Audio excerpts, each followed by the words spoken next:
Hey guys, this is Carlos Casados, and I'm going to talk to you today about what you project into the world is what you're going to find, and why that is. So first of all, there's this saying that perception is also projection. What does that mean? If you project an idea into the world, let's say the world is abundant, there are opportunities for me all around me. What's going to happen with your mind is you're going to begin to filter for opportunities. You will listen for them, you look for them, and you'll feel for them. And it could be that you start to notice that people are offering you things. Maybe you notice the $5 bill on the ground, or someone offers you a free something or another. Now, why is that? And without getting esoteric about it, let's just talk about how the mind filters things. Because there's another saying that I think applies to this, and it's what you focus on expands. What you put your attention on, you start to notice nuances, okay? See, all around us, we're being bombarded with data, lots of information.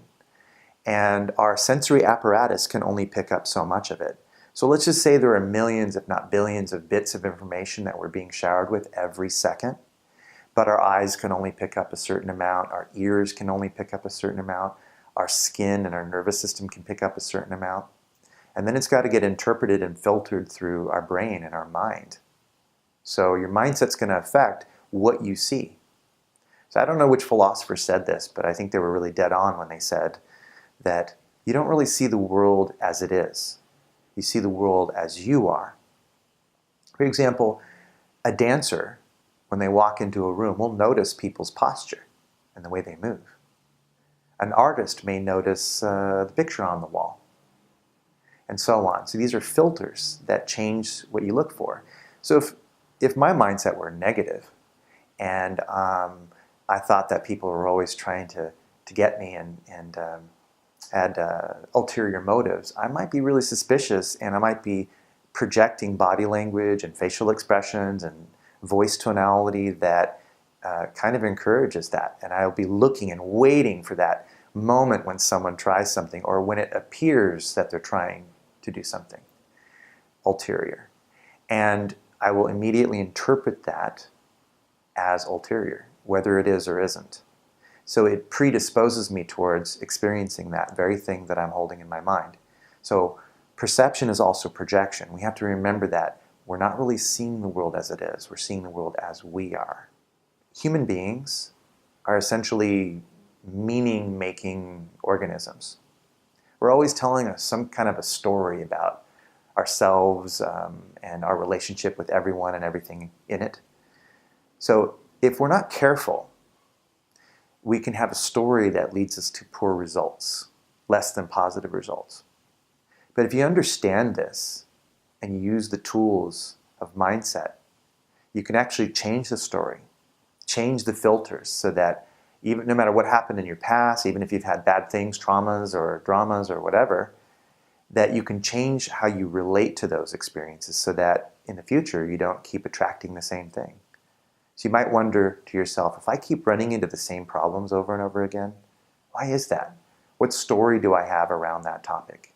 If I keep meeting jerky men or jerky women, what story am I telling myself about my own self-worth? What story am I telling myself about that whole gender? Am I generalizing about that gender? What's that conversation going on in my unconscious mind? Until you change that conversation, you're going to get the same results. We can't expect the world to change just because we want it, but we can change ourselves, and when we do so, we'll change what we experience.